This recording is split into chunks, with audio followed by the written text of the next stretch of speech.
Dans l'actualité du 13h15, le Burkina n'entend pas laisser faire dans les faits de violation par la partie béninoise du statut de la bande de Koualou entre la frontière du Bénin et sa frontière.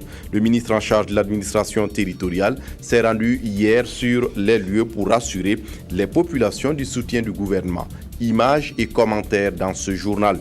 Et puis, c'est un acte de repentir. Mehmet Ali Aksa, ancien extrémiste turc qui avait tenté d'assassiner le pape Jean-Paul II en 1981, a déposé des fleurs ce samedi sur la tombe de l'ancien pontife, souverain pontife. Mesdames, Messieurs, bonjour, ravi de vous retrouver. Des soucis techniques à l'entame de ce journal. Le ministre de l'administration territoriale et de la décentralisation ainsi que de la sécurité s'est rendu hier sur la bande de Koualou à la frontière entre le Burkina Faso et le Bénin, une bande qui fait l'objet d'un différend entre les deux pays. En 2009, les deux parties avaient décidé de déclarer la zone statut particulier.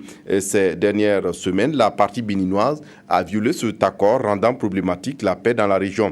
En se rendant sur les lieux hier, le ministre Auguste Denise Barry est allé rassurer les populations du soutien du gouvernement burkinabé. Aboubakar Sagnon. Koualou. Le flou juridique sur le statut de ce village situé à la frontière entre le Bénin et le Burkina Faso a valu le déplacement du ministre de l'administration territoriale, de la décentralisation et de la sécurité. Derrière l'enthousiasme des populations qui l'accueillent se cachent de profondes inquiétudes. En effet, les habitants de cette localité, objet d'un différend frontalier entre les deux pays, ne savent toujours pas, selon le chef coutumier, s'ils sont béninois ou burkinabés. Le fond du problème, une différence d'interprétation des textes coloniaux sur le tracé de la frontière. Les travaux de la commission mixte paritaire de délimitation mise en place par les deux États dans les années 80 n'ont pas permis de trouver une solution. En 2009, les deux parties ont alors convenu de soumettre leurs différends frontaliers à la Cour internationale de justice à travers un compromis qui fait de Koualou une zone à statut particulier. Au terme de ce compromis, non seulement les deux parties s'engageaient à soumettre le litige à la Cour internationale de justice, mais s'engageaient aussi à observer un certain nombre de mesures conservatoires. Parmi ces mesures-là, il consistait à observer une certaine suspension de toute œuvre nouvelle d'infrastructures socio-économiques sur la zone, en tant que conséquence même du fait d'avoir déclaré la zone comme étant une zone neutre. Il va de soi qu'en ayant réalisé de telles infrastructures, les dispositions du compromis de 2009 ont été violées. Un accord constamment violé par la partie béninoise. Depuis 2010, 44 actes contraires à l'esprit de l'accord ont été recensés. Les derniers en date, des travaux d'adduction en eau potable et d'électrification du village entrepris par la partie béninoise dès le lendemain de l'insurrection populaire au Burkina Faso. Face à cette situation, le ministre de l'administration territoriale, de la décentralisation et de la sécurité est venu témoigner aux populations de Koualou de l'intérêt que leur accorde l'État burkinabé. L'une des raisons pour lesquelles je suis là ce midi, pour vous rassurer, pour vous dire que le gouvernement va travailler de sorte que les intérêts supérieurs, n'est-ce pas, de notre nation puissent être défendus.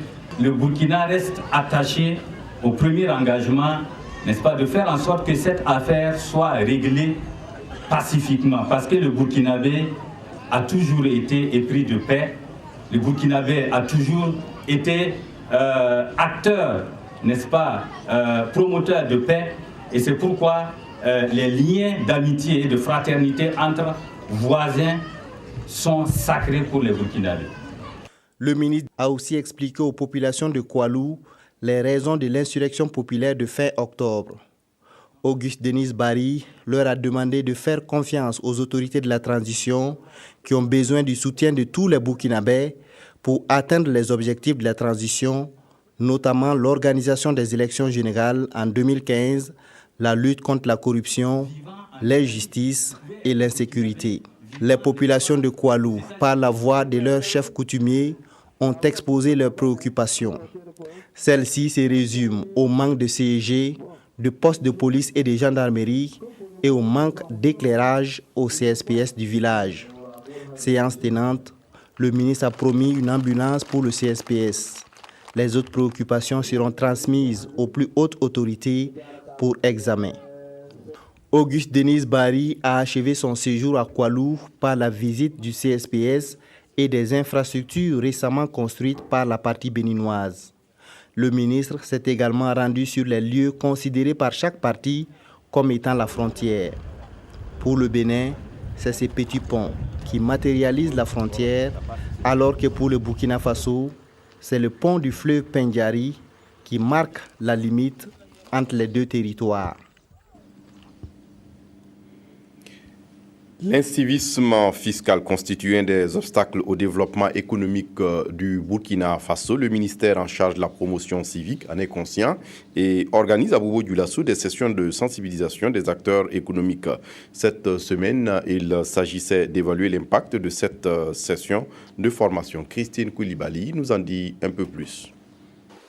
L'incivisme que connaît le Burkina Faso n'épargne aucun domaine et celui économique reste fortement miné avec l'incivisme fiscal qui se manifeste entre autres par le non-paiement des impôts, les fausses déclarations et la corruption. Des actions s'imposent pour endiguer le phénomène. Essentiellement par des activités de sensibilisation et de formation comme nous les avons initiées en août 2014. Nous avons eu 2 ateliers pilotes à Ouagadougou et à Bobo-Dioulasso.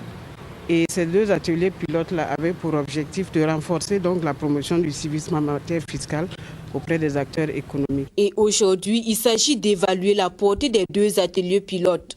Nous voulons échanger avec ceux qui avaient déjà suivi cette formation en août-là.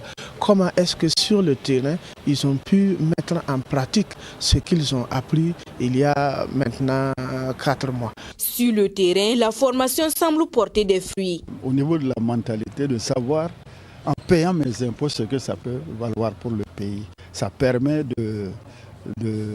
d'investir, ça permet de fonctionner, ça permet aussi aux dirigeants de travailler. Moi, je suggère que vraiment ces genres d'ateliers puissent se poursuivre. Souvent, ce sont leurs argent qui ne nous encouragent pas. Parce qu'il y a des argents, ils peuvent venir vous voir. Bon, on vous propose un montant. Mais en même temps, c'est le même qui dit, bon, vous payez tel montant, mais on ne va pas vous donner un reçu. Ou vous payez tel montant, nous on vous fait un reçu de tel montant. Si vous n'êtes pas d'accord, donc il y a tel montant à payer. Donc nous, on a dit tout ça là, ce n'est pas normal. Parce qu'une fois que c'est à profit de nous tous, c'est pour arranger notre pays. Et c'est l'une des ambitions des autorités qui entendent s'enrichir de l'impact des 2 ateliers pilotes afin d'étendre la formation à l'ensemble des acteurs économiques du Burkina Faso. À Koudougou, dans le centre-ouest, il est question de permettre aux contrôleurs et inspecteurs phytosanitaires de renouveler leurs connaissances en matière de contrôle des produits alimentaires et des pesticides. Environ une 60aine de techniciennes prennent part à cette formation. Isaïe Parkouda pour plus de détails. Le contrôle de la qualité des produits agroalimentaires et des pesticides est assujetti à des règles strictes et contraignantes, surtout à l'heure où les produits contrefaits gagnent de plus en plus du terrain. Et c'est pour mieux outiller les acteurs agissant sur le terrain de contrôle que la Direction générale de production végétale a initié cette session de formation à l'intention des contrôleurs et inspecteurs phytosanitaires. Cette formation, deuxième du genre pour l'année 2014, s'inscrit dans la volonté de la Direction générale à renforcer les compétences techniques de ces acteurs afin qu'ils puissent accomplir pleinement leur mission. Pour cette présente formation, nous avons apporté quelques innovations, à savoir que nous avons invité la Coordination nationale de lutte contre la fraude qui va faire une présentation sur des stratégies de fraude, des produits contrefaits et des échanges d'expérience pour permettre à nos inspecteurs de s'informer mieux pour déceler les produits contrefaits ou les produits frauduleux.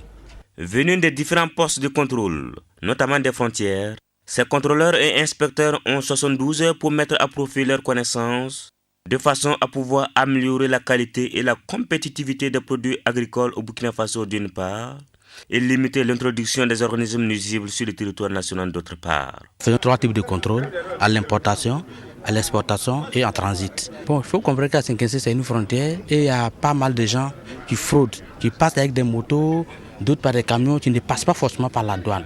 Sinon, tous les produits qui passent par la douane sont soumis à notre contrôle. Des exigences de certification des produits à l'importation et à l'exportation étant requises dans presque toutes les transactions commerciales, le contrôle des végétaux et produits alimentaires est une nécessité pour accéder à l'accréditation selon la norme internationale ISO 17020. Et la présente formation continue et qualifiante du personnel d'inspection peut permettre de relever ce défi. Le mariage précoce est une violation du droit de la jeune fille et met en mal son épanouissement. L'Association des femmes juristes du Burkina mène le plaidoyer à Dori, une des zones les plus touchées par le phénomène. Pour cette structure, la jeune fille a le droit de choisir librement son conjoint et aussi et surtout de profiter de son enfance. Bernard Diasso sur place à Dori. Après une collecte de données sur la problématique du mariage précoce et ou forcé dans la commune de Dori en novembre 2014 par l'Association des femmes juristes du Burkina Faso, il ressort que nombreuses sont des jeunes filles données en mariage avant l'âge requis. D'où l'initiative de ce plaidoyer envers ces représentants des communautés religieuses, administratives, judiciaires, policières, afin qu'ils s'impliquent dans l'éradication du phénomène. Un appel qui n'est pas tombé dans l'oreille d'un sourd. Nous avons le devoir d'accompagner la population. Donc vous voyez, l'association des femmes est venue pour nous épauler. C'est-à-dire c'est une lutte vraiment qui va dans le bon sens. Donc en tant qu'administration locale, on a le devoir de les soutenir, de les accompagner partout. Je pense que nous avons beaucoup de rencontres entre nous et comme nous effectuons des sorties, nous allons profiter de nos passages pour sensibiliser nos sœurs, nos mères et surtout même les hommes qui viendront nous écouter pour dire que la petite fille, elle aussi, elle doit connaître une enfance heureuse et vraiment choisir son mari, c'est-à-dire son conjoint, et décider de se marier à l'âge adulte comme la loi le dit au Burkina Faso. Consciente des difficultés que rencontrent les femmes burkinabées en matière de protection de leurs droits, le groupe de femmes juristes a décidé de s'unir pour défendre la cause des femmes et des jeunes filles victimes de violences vis-à-vis de leurs droits. Et à cette rencontre de Dori, c'est une satisfaction qui se dégage aux yeux des responsables. Nous voyons que ce public cible a vraiment répondu. Et à la fin de ce plaidoyer, vous avez vu que par acclamation, ils ont pris ensemble l'engagement de contribuer à réduire ce phénomène de mariage précoce ou forcé dans la commune de Dori. Donc nous ne pouvons que saluer cet engagement. L'objectif de l'Association des femmes juristes du Burkina Faso est de contribuer au respect des droits fondamentaux de la jeune fille relatifs au mariage dans la région du Sahel d'ici à décembre 2016. Le ministère de l'Administration territoriale, de la décentralisation et de la sécurité a organisé ce samedi 27 décembre 2014 à Waïguya une formation sur la promotion de la paix sociale au profit des représentants des confessions religieuses venus des régions du Nord, du Centre-Nord et du Sahel. Les participants se sont penchés sur le rôle des communautés religieuses dans la promotion de la paix sociale. Objectif, consolider les acquis au Burkina Faso en matière de dialogue et de tolérance religieuse pour une paix et un développement durable. Le reportage est signé sur place à Waïguya, à Hadi Sandamba. Au Burkina Faso, il existe certes la tolérance mutuelle entre les différentes confessions religieuses, mais pour barrer la route à toute dérive comme l'intégrisme, le fanatisme et l'extrémisme, il s'avère nécessaire, voire impératif, de consolider le dialogue interreligieux. C'est pourquoi, en faveur de la journée des communautés religieuses, ces représentants des religions monothéistes sont à l'école du rôle des communautés religieuses dans la promotion de la paix sociale. Il s'agit là pour eux d'échanger, de partager leurs expériences en matière de cohabitation pacifique dans un État multiconfessionnel. Et aussi de faire en sorte que les fils et filles de ces pays puissent se parler et se donner la main, en tout cas dans une perspective de développement. Et nous attendons vraiment de nos participants leurs contributions et des suggestions et aussi en tout cas leur participation Vers des communications et des illustrations, chaque représentant a mis à nu les enseignements religieux relatifs à la tolérance et au dialogue interreligieux. Et de ces exposés, il en ressort que tous les livres saints recommandent la cohabitation pacifique, le respect des croyances d'autrui, mais aussi et surtout la préservation de la paix. Ces représentants, venus du centre-nord, du nord et du Sahel, devraient donc à leur tour être chacun dans sa communauté un relais et mieux encore un exemple en matière de tolérance religieuse. Une nouvelle mosquée pour le secteur de la ville de Koudougou, un édifice religieux inauguré ce 19 décembre 2014. À l'occasion, prières, actes de dévotion, mais aussi de solidarité ont été les mieux partagés. Aruna Mari. Les fidèles musulmans du secteur numéro 2 de Koudougou n'auront plus une grande distance à parcourir pour accomplir leur prière de vendredi. Désormais, c'est dans cette mosquée nouvellement construite qu'ils pourront prier. Prêches, prières et bénédictions ont été les temps forts de l'inauguration de l'infrastructure. Les intervenants ont tour à tour invité les fidèles à fréquenter cette maison de Dieu et d'en faire bon usage. C'est un sentiment de satisfaction de voir les musulmans communier et l'acquisition de ce joyau pour nous va permettre en tout cas à l'ensemble des fidèles de communier et de prier pour la paix et la cohésion sociale au niveau de la région du centre-ouest et dans le Burkina tout entier. Le cheikh Alassane Souré a invité les Burkinabés à prôner la paix et la réconciliation par un changement de comportement et à surtout cultiver la tolérance et le pardon afin de consolider leur foi.